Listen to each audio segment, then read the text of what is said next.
What's going on, everybody? Welcome into the Bulls Report, a little at-home video for you guys on this very special Father's Day. So before we kind of hop into everything, seriously, happy Father's Day to all the dads out there watching. You guys are kind of the unsung heroes of this country, so seriously, happy Father's Day to all the dads out there. But on today's show, we're going to be discussing the latest rumors around Zach LaVine and how the Bulls are gauging interest amongst other teams, and kind of talk about how the Bulls could be possibly using Zach LaVine to go get a guy like Scoot Henderson. You guys know I love Scoot. Probably be the number one kind of off-season addition for the Bulls that I want them to go out there and do would be trading LaVine for Scoot. So we'll dive into that here shortly. And then David Kaplan actually mentioned the Bulls possibly moving DeMar DeRozan out. He predicts that is what the Bulls will do. So we'll hop into that as well. And then at the later half of the video, so stick around for this, I'm going to be diving into the one thing that the Chicago Bulls need to do just as a whole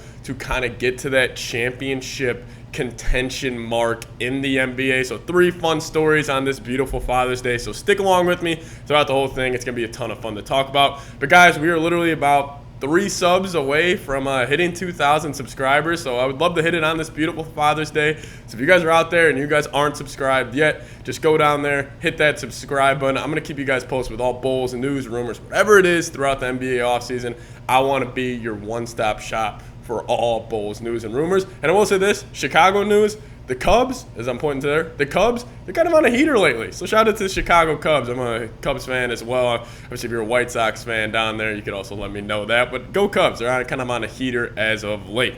But let's talk about it. Let's get in the first story we're going to discuss today, and that's Zach LaVine. Zach LaVine, obviously the report came out from Jake Fisher from Yahoo Sports that the Bulls are gauging Zach LaVine's trade value, and a lot of Bulls fans have kind of thrown out that could the Bulls possibly be going up and getting that 3rd overall pick in the 2023 NBA draft. And my first reaction to this was I hope they do. Like, my whole take with the Zach LaVine situation with the Chicago Bulls is like I want them to kind of be like picky and kind of be just don't jump at that first offer that you get for LaVine. And I don't think they will. Like, the only move that I would for sure move Zach LaVine right now would be if you get somehow Anthony Simons and that 3rd overall pick from Portland. If you guys aren't familiar with Anthony Simons, he averaged 21 a game last year for Portland, and when Dame didn't play, Anthony averaged about 27 a game. Portland loves him, so it would be kind of tough to kind of pry him away from them. But if you would give him a package of maybe a Zach LaVine,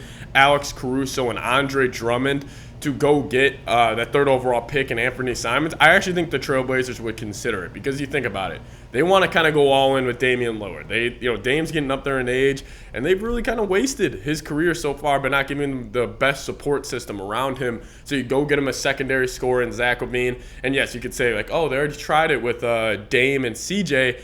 Listen, Zach LaVine's a better player than CJ McCollum. And then you'd also give him a very good role player in Alex Caruso. Caruso, obviously offensively, he's not going to, blow you away, but he was still first-team all-defense this past year. And the thing about Caruso offensively, he's a connector. Like, he doesn't need the ball to be successful on offense. That's not his game. He'll hit a couple catch-and-shoot threes. He'll make that extra swing pass.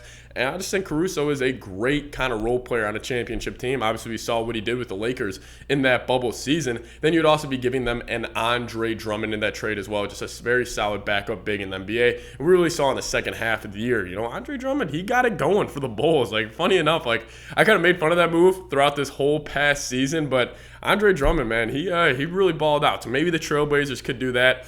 But that would be my number one move. And just speaking on the Scoot Henderson side of things here really quickly, like, if you guys aren't familiar with Scoot Henderson, I mean, just go throw on his tape. Just look up Scoot Henderson highlights on YouTube. He is phenomenal. Like, I really do believe he is a Russell Westbrook D-Rose hybrid. Like, he's got the body of Russell Westbrook. And honestly, if you look at Russ, when Russ came out of UCLA and Scoot Henderson coming out this year, Scoot, he's just bigger. Like, he's a grown-ass man. He's got these big shoulders, big biceps, like big legs. He's just an athletic freak, and he looks like he's got like a 45-inch vertical. He attacks the rim hard, and the whole knock with Scoot is like, oh, he can't shoot. He can't shoot. Actually, I like his jump shot. Obviously, he only shot 27% from three. He only took 3 a game for the G League at night, but he's got that same release, and he gets to the same point. And honestly, when it comes to hoops and just shooting the basketball, my number one big thing is if you get to that same release point right here, and it's the same consistent motion, because I feel like that's just a repetition thing. Then you just got to work on it over and over again. And I think Scoot's going to do that, and I think Scoot's going to be special. I think Scoot's the second best player in this draft. Obviously, Victor Wembanyama, he's got all the hype, and he's going to be special. I mean, he's 7'4" and moves like freaking a 6'6" guard. Like, he's whatever. I mean, he is literally an alien. But the next guy there, Scoot Henderson, I think Scoot would have been probably the number 1 overall pick in most draft classes dating back to LeBron days. So Zach LaVine, I would love if they would somehow move him and go get Scoot. But be patient. You could always ship him at the deadline. So I'll ask you guys, I'll make this a pinned comment. Will Zach LaVine get traded? Just let me know. Give me a Y for yes or give me an N for no. Second story, David Kaplan, a little Chicago beat reporter, he suggested that the Bulls are going to move off DeMar DeRozan this offseason in a little Twitter video he had floated around. That was kind of his prediction, and it kind of agree with it. Like, knowing how the Bulls management has kind of handled these past couple of years, my prediction with the Bulls would be they'll kind of do something in between. Like, I think either some people think they're going to completely blow it up, or they're going to completely run it back with the same unit.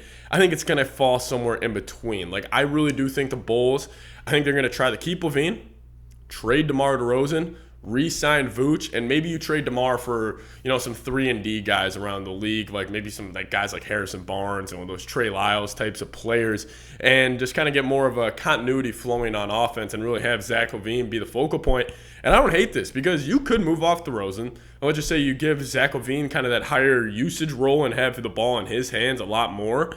You could really see LaVine go out and average 27, 28, and then maybe at the NBA trade deadline, if the Bulls aren't winning games, like I was saying before, a team could call you and be like, hey, man, we'll give you 3 firsts for LaVine. We're trying to go all in. We're trying to win this title. So if I were the Bulls, kind of where I stand right now, and you guys could disagree with me in the comment section, I would keep LaVine. I wouldn't trade him, because I do think a team's going to get desperate. However, I would move off DeMar. If you could somehow send him to Dallas for the 10th overall pick, do it in a heartbeat. Like, this draft class has a lot of talent in that kind of 7 to 30 range, and they also got top-end talent. Honestly, this is one of the best draft classes I have seen in a while. But my take, unless you can go get Scoot or that 3rd or 2nd overall pick, honestly, hang on to LaVine, because I do think some team is going to get desperate. So David Kaplan, he thinks the Bulls are going to move off DeMar DeRozan, which I don't necessarily disagree with. Like, I could really see that happening, that the Bulls just kind of, say screw it. We'll try to get better or we'll try to kind of retool this roster a little bit and just kind of get better offensively as a whole. Because DeMar, listen, he's a certified bucket getter in the NBA. His mid-range game is great. Like, we know what he brings to the table, but he is kind of a stoppage guy on offense. Like, pretty much that means, like, you throw him the ball, he's the show. Like, he's going to go ISO, and he's going to go get a bucket. I don't think he's the best team basketball player, and that's just his offensive skill set. It's no dig on DeMar, but it's just kind of how it is. Like, he's an old-school mid-range player, and I just don't really think those guys have a place in the NBA anymore unless you're like truly a 3rd or 4th option next to a true superstar, and that's just not what really the Bulls have. So I'm all in on moving off DeMar and then kind of being picky with Zach LaVine. And so this is the last point that I kind of want to round today's show out with, and also shout out to you guys if you guys are still watching. I love seeing the real ones that kind of stick it out all the way. But main point, the one move that I think the Bulls need to get to kind of get in the championship contention is if we're talking about like what the past NBA champions have had on their team that have been a huge reason to why they won. I think it's size, like overall size and just overall strength on the roster. Like the Nuggets this past season, we'll start with them. Jokic, big dude. Aaron Gordon, big dude. MPJ, big dude. They're all 6'10", long, strong guys. And that translates in the postseason. And if you go back even before that, obviously the Warriors are kind of the outlier of this. Like, the Warriors are the one NBA champ over the last 20 years that hasn't really been the most physically dominant team. That's just because they do everything else perfectly. Like shooting the ball handling, passing the ball, but just ball movement in general. The Warriors do it perfectly. But then we go back before that, the Lakers. That Lakers bubble team, I mean, they were big. Bron, AD, Kuzma, like those are big dudes. And then that Bucks team that won, like Brook Lopez, Bobby Portis. Obviously, Giannis is massive, a massive, massive human being. Those are all big teams. And even that Raptors team that caught fire that one year with Kawhi, like Kawhi, Siakam, Marc Gasol. Like, you need these big players to win in the NBA. It's just pretty much straight up how it is.